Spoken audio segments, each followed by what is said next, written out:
வணக்கம். பதிலி பெயர்கள் அதை பற்றி படிக்கலாம். சரியா? இது அவள் பெண், அவன் ஆண் உறல், அவர்கள் பெண் ஆண் நிறைய பேர்.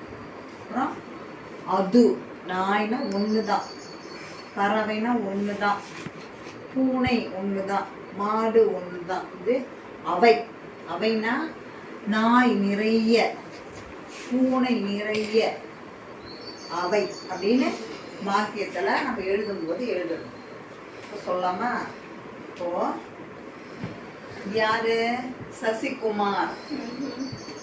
சசிகுமார் நம்மளோட கிளாஸ்ல இருக்கிற பையன் சசிகுமார். இது என்ன? இது கடைக்கு சென்றான்.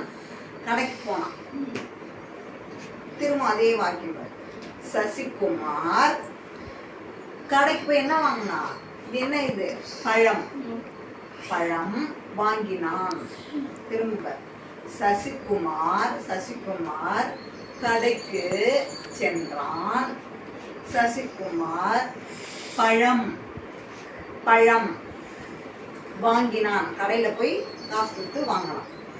இப்போ இந்த வாக்கியத்தை நம்ம எப்படி எழுதுறோம்னா, சசிகுமார் கடைக்கு சென்றான். சசிகுமார் எழுதக்கூடாது, அவன்.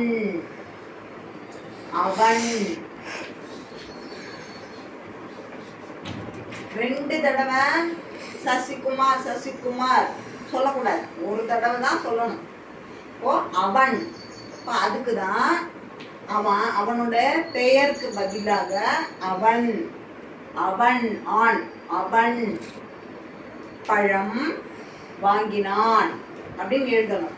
இப்போ திரும்ப சசிகுமார் எழுதாம அவனோட பெயருக்கு பதிலாக அவன் அப்படின்னு நம்ம எழுதணும். வாக்கியத்தில் எழுதும்போது திரும்ப அவனோட பெயர் எழுத வேண்டாம், அவன் அப்படின்னு பதிலி பெயரை எழுதணும். சரியா? சசிகுமார் கடைக்கு சென்றான். அவன் பழம் வாங்கினான். காசு கொடுத்து